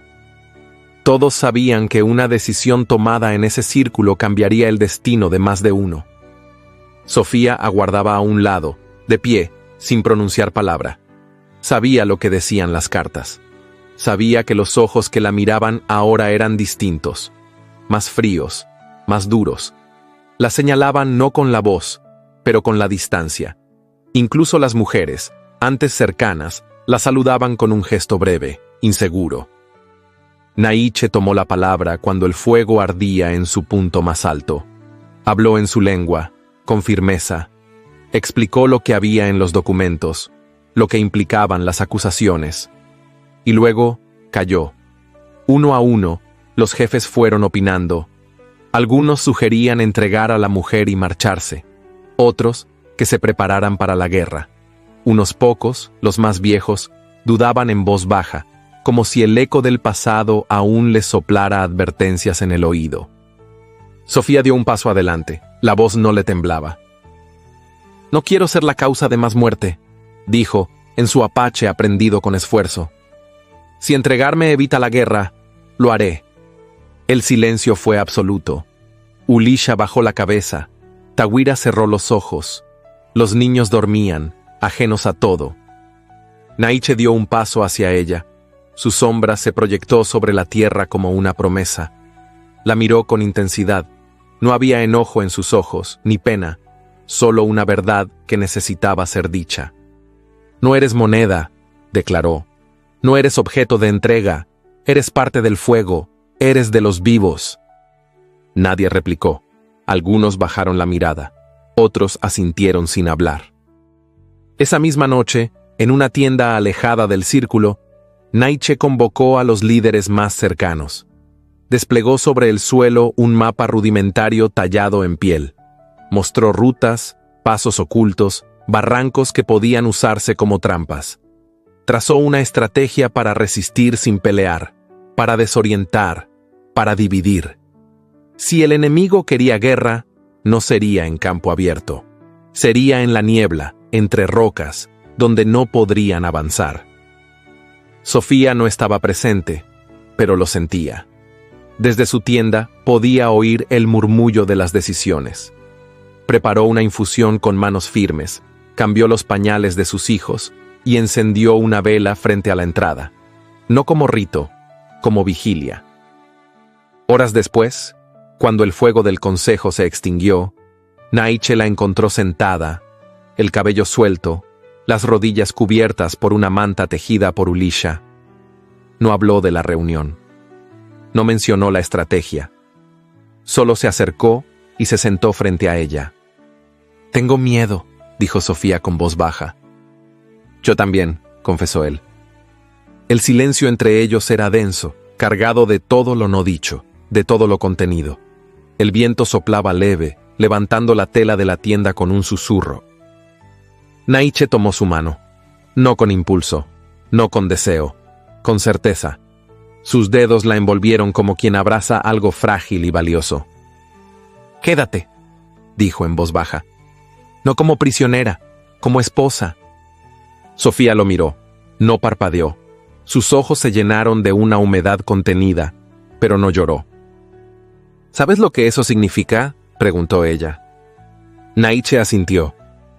Sé que no hay nombre para lo que somos, ni reglas que nos expliquen, pero si el mundo va a quemarse allá afuera, quiero quemarme contigo. Ella sonrió, por primera vez en días. Fue una sonrisa leve, quebrada pero viva. El fuego que ardía entre ellos no necesitaba promesas. Estaba hecho de miradas, de noches compartidas sin tocarse, de palabras traducidas con esfuerzo, de hijos que reían en dos lenguas, de heridas que aún dolían, pero que ya no sangraban. Afuera, el frío regresaba. Pero dentro de esa tienda, esa noche, el calor de los vivos era más fuerte que cualquier amenaza. Y mientras las cartas manchadas de mentira dormían ocultas en la bolsa de Naiche, la verdad se tejía, poco a poco, en la forma en que Sofía lo miraba cuando nadie más la miraba. Porque en esa tierra herida, no todos los que respiraban estaban vivos. Pero ellos sí, ellos lo estaban, y habían decidido luchar por seguir siéndolo. La neblina descendía como un manto espeso sobre las laderas, envolviendo las copas de los árboles y ocultando las huellas de quienes se desplazaban en silencio por los senderos. No había tambores ni gritos, solo el sonido del bosque respirando con el pecho contenido. El plan que Naiche y los jefes habían trazado en las noches de vigilia se tejía ahora con la misma delicadeza con que se cruza un telar antiguo, sin margen para el error, sin espacio para la duda. Los confederados subieron confiados, armados y con órdenes precisas. No esperaban resistencia. Habían leído los informes, estudiado mapas con rutas dibujadas a mano, memorizado descripciones de los refugios en la montaña. Creían que llegarían al corazón de los apaches como se llega al final de un camino ya recorrido. Pero no sabían que el terreno había cambiado, que las trampas no estaban en el suelo, sino en los árboles, en los acantilados, en los silencios. La emboscada fue rápida, precisa, dolorosa. Flechas desde lo alto, rocas que caían en los flancos, rutas falsas que llevaban a cañones sin salida. El combate no duró más de una hora. Los gritos de los soldados retumbaban como ecos desorientados, sin dirección. Algunos huyeron, otros quedaron tendidos entre los arbustos, con la mirada vacía. Naiche fue herido en el hombro por una bala. No cayó. Siguió peleando hasta que el último confederado retrocedió, arrastrándose por entre las piedras con los ojos enrojecidos por el miedo. Solo entonces, cuando la batalla estuvo terminada, su cuerpo cedió. Sofía lo encontró apoyado contra un árbol, con la sangre manchándole la túnica. No dijo una palabra. Se arrodilló junto a él, limpió la herida con agua fría y rasgó parte de su falda para improvisar un vendaje. Él no se quejó. Sus ojos, aunque tensos por el dolor, la miraban con la ternura de quien sabe que sigue vivo por algo más que suerte.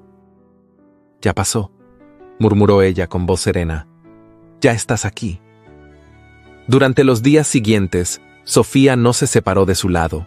Le cambiaba las vendas, lo alimentaba con caldos que Ulisha preparaba con hierbas curativas, lo ayudaba a incorporarse cuando el dolor lo vencía.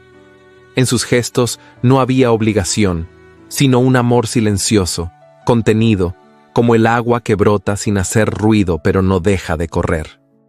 Mientras Naiche sanaba, los niños dieron sus primeros pasos. Fue una mañana clara, con el sol filtrándose entre las ramas y el canto de los pájaros como fondo. Pilar fue la primera. Se soltó de la mano de Sofía y avanzó tambaleante hacia su padre, que estaba sentado sobre una piedra, observándola con una sonrisa casi incrédula. Luego la imitaron los hermanos, uno tras otro, entre risas torpes y caídas suaves. El clan se reunió en círculo para presenciar aquel momento. No dijeron mucho, solo miraban, pero sus miradas ya no eran frías. En sus ojos había algo que antes no estaba: respeto, reconocimiento y una paz silenciosa que crecía con cada día que pasaba, sin sangre ni amenazas. Una tarde, mientras Naiche dormía y los niños jugaban cerca de la tienda, Sofía sacó el cuaderno de Eduardo. Lo sostuvo entre las manos como quien sostiene un recuerdo que aún duele. Era un cuaderno grueso, de cuero agrietado y bordes gastados. Había resistido la sangre, la lluvia, el tiempo, pero aún conservaba su peso. Aún llevaba dentro las palabras que ella no había querido leer. Se sentó junto al fuego, abrió la primera página. Su nombre, escrito con trazo firme. Abajo, una fecha. Y luego, una descripción que no le pertenecía. Mujer blanca, criolla, de carácter manipulador, astuta en apariencia y peligrosa si se le concede poder. Sofía tragó saliva. Pasó la página. Más mentiras. Más frases envueltas en veneno. La acusaba de seducir al líder apache para sobrevivir, de enseñar tácticas al enemigo, de criar hijos mestizos con intenciones de infiltrarlos en la comunidad blanca. El corazón le palpitaba con fuerza, pero no lloró. Siguió leyendo. Encontró descripciones de las rutas del campamento, nombres de niños, croquis de los escondites, notas sobre Tawira, sobre Naiche, sobre el consejo de los ancianos. Eduardo había registrado cada conversación, cada movimiento, como si se tratara de piezas de ajedrez en un tablero que solo él entendía. Todo con el único propósito de vender esa información al mejor postor. Al llegar a la última página, Sofía sintió que algo dentro de ella se rompía. No de dolor, de cansancio, de haber cargado por demasiado tiempo con palabras ajenas. Se levantó, caminó hasta el centro del campamento, encendió una hoguera pequeña, colocó el cuaderno entre las llamas, lo vio arder sin parpadear. Las páginas se doblaban con lentitud, el cuero chispeaba, la tinta se deshacía en humo. «Ya no eres dueño de nada», murmuró, «ni siquiera de mis recuerdos». Naiche la observó desde la sombra. No dijo nada, pero supo, al verla, que esa mujer ya no llevaba peso en la espalda, que lo había soltado, que ahora caminaba con su propio nombre. Esa noche, los ancianos del clan la convocaron, le hablaron con respeto, le ofrecieron algo más que palabras, le ofrecieron pertenencia, le dijeron que podían darle un nombre nuevo, uno que reflejara no lo que había sido, sino lo que había elegido ser. Sofía aceptó. Se arrodilló frente al fuego y escuchó el canto antiguo que Ulisha entonaba, las bendiciones pronunciadas en voz baja, los tambores que marcaban el nacimiento de algo nuevo. El nombre fue pronunciado con solemnidad, Teyuna, la que elige la vida entre la ruina. Esa misma noche, bajo la luna llena, se celebró su unión con Naiche. No hubo sacerdote, ni anillos, ni papeles. Solo manos entrelazadas, miradas profundas, cantos que subían al cielo como promesas sin palabras. Las mujeres danzaron en círculo. Los hombres golpeaban tambores al ritmo del corazón.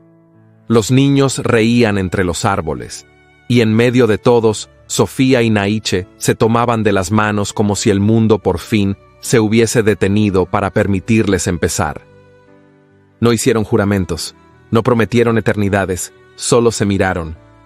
Y en esa mirada estaba todo, el pasado, el dolor, la lucha, pero también el futuro y la esperanza. Porque algunos nombres se olvidan, y otros nacen con el fuego. En los poblados del norte, donde el viento susurra entre pinos altos y las montañas parecen tocar el cielo con las puntas nevadas, algunos viajeros aún hablan de una historia que no está escrita en los libros, sino en la memoria de los abuelos y en los cantos de los ancianos. No se menciona en los mapas, no figura en los archivos de guerra. Es una leyenda que flota entre el humo de las fogatas, entre los ecos que se cuelan por las grietas de las cuevas. Habla de una mujer blanca de ojos color miel, que caminó entre los apaches no como prisionera ni como forastera, sino como hermana. Habla de un cacique temido por los soldados, que dejó de ser sol rojo para ser hombre, y de 3 niños mestizos que aprendieron a correr entre 2 mundos, sin pertenecer por completo a ninguno, pero reclamando ambos con la frente en alto. Una viajera blanca, con cuaderno en mano y cabello recogido bajo un sombrero polvoriento, anotó esa historia en su diario durante una noche estrellada, junto a un fuego encendido por manos ajenas. No preguntó nombres, solo escuchó. Se sentó junto a una mujer que ya tenía el rostro surcado por líneas profundas y los cabellos salpicados de blanco. A su lado, un hombre de hombros aún firmes y mirada oscura le sostenía la mano sin apretarla, con una paz que no se aprendía, sino que se alcanzaba. ¿Es usted la mujer del relato?, preguntó la viajera, casi en un susurro. La anciana no respondió de inmediato. Miró el horizonte. Era una tarde de cielo encendido, donde el sol comenzaba a descender entre las montañas, tiñendo las piedras de un rojo intenso, profundo, como si la tierra recordara un juramento antiguo. «No soy lo que dicen», respondió al fin, «pero tampoco soy lo que fui». A su lado, el hombre asintió. No necesitaba palabras, bastaba con su presencia. Caminaron juntos hasta la cima de la loma, donde el viento soplaba con más fuerza y los recuerdos se volvían más nítidos. Sus pasos eran lentos, pero constantes. Él le ofreció el brazo y ella lo tomó con naturalidad, como quien lleva haciéndolo toda una vida. A lo lejos, 3 figuras los observaban. Uno de ellos, alto y de rostro firme, sostenía una lanza tallada por sus propias manos. Era Jacinto, ahora un hombre de mirada profunda, cazador hábil, defensor de su gente. A su lado, Mateo, más reservado, con un libro bajo el brazo y un collar de cuentas colgando del cuello, observaba al grupo con ojos que sabían escuchar antes de juzgar. La tercera, Pilar, se trenzaba el cabello mientras sonreía. Sus ropas combinaban bordados indígenas con telas de algodón tejidas en pueblos vecinos. Había en ella la mezcla perfecta entre fuego y ternura. Los 3 eran el testimonio vivo de una historia que nadie se atrevía a negar, aunque pocos sabían contarla con exactitud. Algunos aseguraban que la mujer había sido vendida como esclava. Otros decían que fue raptada, que había embrujado al cacique con su mirada dorada. Algunos la llamaban traidora, otros, madre de 2 mundos. La verdad, como siempre, estaba en otra parte. Sofía se detuvo al borde del risco. A sus pies, el valle se extendía hasta perderse en el horizonte. Los árboles se mecían con lentitud. El río brillaba a lo lejos como una cinta plateada. A su lado, Naiche respiró hondo. Su cabello, ya entrecano, volaba con el viento. Las arrugas en su rostro contaban más de lo que cualquier relato podría escribir. ¿Lo recuerdas?, preguntó ella sin mirarlo. «Lo recuerdo todo», respondió él. La luz del sol descendía. Poco a poco el cielo se volvió carmesí. Las nubes parecían incendiarse en silencio y el aire adquirió ese tono tibio y solemne de las despedidas que no duelen, sino que cierran ciclos. Sofía apretó con suavidad el brazo de Naiche. «Esta vez no hay nada que temer», susurró. Él no respondió con palabras, solo posó su mano sobre la de ella, y juntos permanecieron allí, en silencio, como 2 figuras detenidas en el tiempo. No necesitaban hablar de batallas, de huidas, de pérdidas, tampoco de las heridas que la historia había dejado en sus cuerpos. Habían vencido al miedo, no con armas, sino con vida. Abajo, en el campamento, los nietos correteaban entre las tiendas. Ulisha ya no estaba, tampoco muchos de los viejos, pero los cantos aún se oían al anochecer, y cada vez que alguien preguntaba por esa mujer de ojos de miel que hablaba apache con acento distinto, las ancianas se miraban entre sí, sonreían y decían: «Ella no tiene nombre, se lo dio al fuego». La viajera cerró su cuaderno con manos temblorosas. Anotó una última frase antes de guardar el diario en su bolso. «Nunca supe si fue verdad, pero si lo fue, ese amor desafió al mundo». El sol se ocultó por completo detrás de las montañas, y en la sombra del último resplandor rojo, aún se dibujaban las siluetas de Sofía y Naiche, de pie sobre la tierra que los había unido, mirando un horizonte que ya no les debía nada. Porque algunos amores no necesitan ser explicados, solo vividos hasta el final. Hay relatos que no se olvidan porque nos transforman. A la sombra del sol rojo es uno de ellos. no solo por lo que cuenta, sino por lo que despierta en quien la escucha. No es simplemente un relato de amor entre dos mundos. Es una muestra de que la vida, incluso en sus capítulos más oscuros, puede volver a encenderse si hay alguien dispuesto a luchar por ella. Sofía nos enseñó que no se necesita una espada para ser fuerte, ni un apellido para pertenecer, que se puede renunciar al pasado sin olvidar quién se es, que amar, en su forma más pura, es resistir sin violencia, cuidar sin pedir, mirar sin poseer. Y Nietzsche nos recordó que los hombres verdaderamente valientes son aquellos que se atreven a sentir y a elegir la paz, incluso después de haber conocido la guerra. Si esta historia tocó tu corazón, déjanos saberlo. Cuéntanos en los comentarios. ¿Qué parte te conmovió más? ¿Qué aprendiste de Sofía y Nietzsche? Y si llegaste hasta aquí, escribe la palabra decidir en los comentarios. Así sabremos que formas parte de quienes sienten cada palabra, cada gesto, cada susurro de esta historia. No olvides que en las tarjetas estamos dejando más relatos como este, llenos de emociones profundas, personajes inolvidables y amores que desafían el tiempo. Historias que no solo entretienen, sino que dejan huella. Suscríbete, comparte y sobre todo, sigue creyendo que el amor verdadero aún puede cambiar el destino, porque a veces basta una sola decisión para comenzar de nuevo.